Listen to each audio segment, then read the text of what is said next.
If you're planning to move abroad, then maybe you would be thinking about part-time.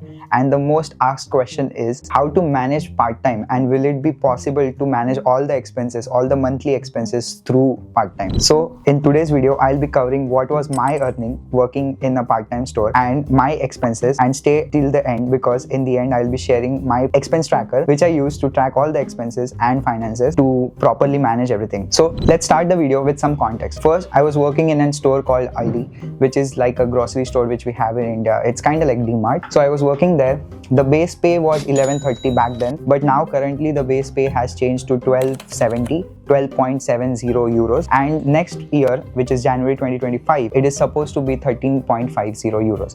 Don't get confused when I say 1350 and all that. It's not 1350, it's 13.50. That's how the terms are. Just get used to it. Well, it was one of the highest paying job back then. Even now it is one of the highest paying job per hour basis, but the shifts were really crazy. I was working in the morning, like the shift starts at 5 a.m. in the morning, ends at 10 a.m. Then get ready, go back, have breakfast, cook lunch, cook dinner, then head out to lectures and then come back. So it was very hectic schedule. I literally used to sleep at 7:30, which is 8:30 p.m. It is crazy, but yeah, that was true. Well, we'll talk about that in a later video about the experience. This video will stick to all the finances.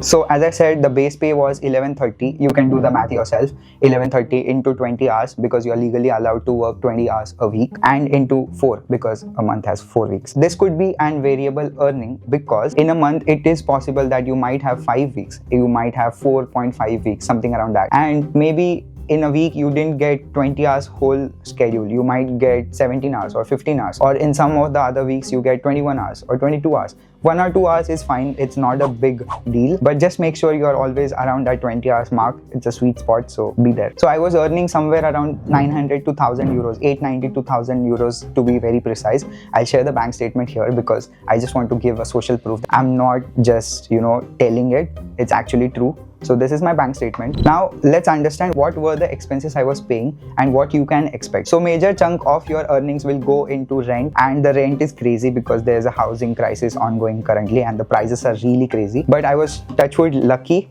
because the rent was 500 euros, the Wi-Fi bill was 20 euros, electricity was 30 to 40 per month. Now it depends because in our house the electricity bill was comparatively less because our heaters were not electric, it was oil heaters, so we need to refill the oil, which was again around 120 euros for 4 months, and we only fill it up during winters, let's say from November until February or March, and the yearly expenses could be like 240 euros per person. All the expenses I'm talking about are per person. Now if you have, let's say you found an accommodation which has an electric heater, maybe the electricity will go up to 70, which you can expect. That's the maximum I'm keeping, worst case scenario, but it's more or less like 50 40 50 range. That's the sweet spot. Then for grocery, as I was a student, a single student, and living a very decent life, so the grocery would jack up around 150 euros, 150, 170, somewhere around that range. Leap card is basically something which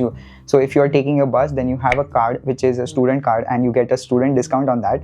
So leap card was 15-20 euros because I was little bit away from the university, so I usually used leap card to go to the town and or to the university and then back and forth. So 15-20 euros a month was the expense. To be very precise, 65 cents is what it costs for one ride, and if you are in a city like Dublin or Cork, then you have a capped thing. So basically what it means is in 90 hours, if you travel, let's say you change 4 buses, it doesn't mean that you will be charged every single time. It gets capped at 150 euros, and then in that 90 minutes of span you can just go anywhere around the city and change as many buses as you want, and it is capped. Next was once these expenses which are for sure which I need to spend on, because rent I can't skip that, grocery I can't skip that, electricity bill I can't skip that, Wi-Fi can't skip that. So these were the fixed expenses. So once these are paid off, then what I used to do is I used to save around 50 or 100 euros. So however, let's say I earned 150 in that month, then I would save 100 euros. If 900 euros, then I would use to save 50 euros and keep it aside.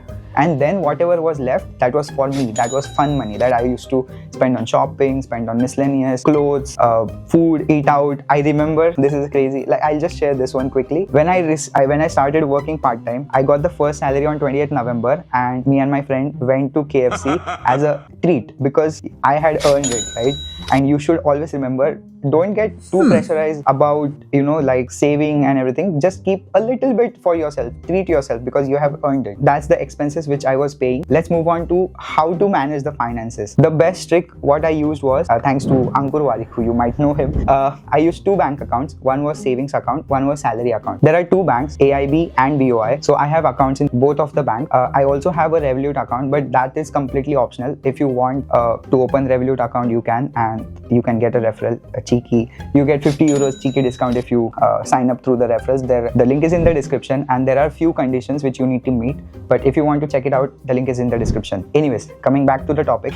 First account was AIB. So all the salary, all the earnings would go into AIB. I used to calculate, okay, what is the roughly, let's say, total figure I need to spend on the fixed expenses. Let's say it's 700. So whatever on top of that, I used to save 50 to 60 in the savings account, which is BOI. And the BOI card was hidden. When I bought the card, I just kept it somewhere, I don't know where.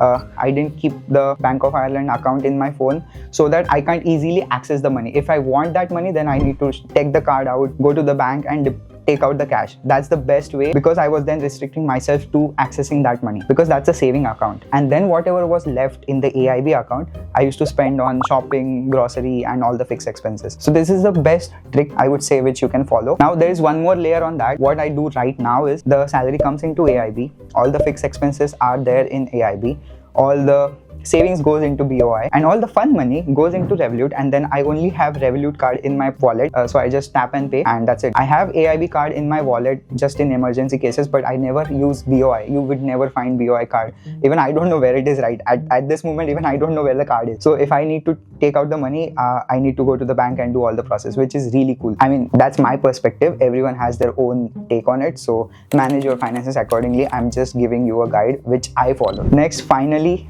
the tool to manage all the finances. I'll quickly share the screen and then you can see the Excel sheet and the form. Now you might know that you need to track all the expenses, and what get tracked gets managed, and what get managed gets improved, all that. But we being humans, we need to have some or the other thing which needs to keep us going. We can't easily build a habit where you spent and then you need to track it out in the Excel sheet.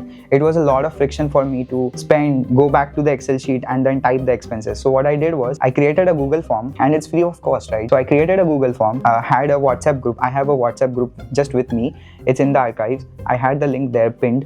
So what I did was click on the Google form. Whenever I did the expense, just fill out the form, and it automatically transferred that data into Excel. And at the end of the month, I had it in my calendar to analyze all the details. That's it. Easy, right? And if you want the form and the Excel sheet, then comment down link, and I'll share the link to you, and you can find that link in the description as well. And now if you're wondering, all this is fine, expenses is fine, I understood all the things, but how to get a part-time in the first place? If that's the question which you want an answer for, then check out this video here where I talk about my part-time journey, how I got the part-time.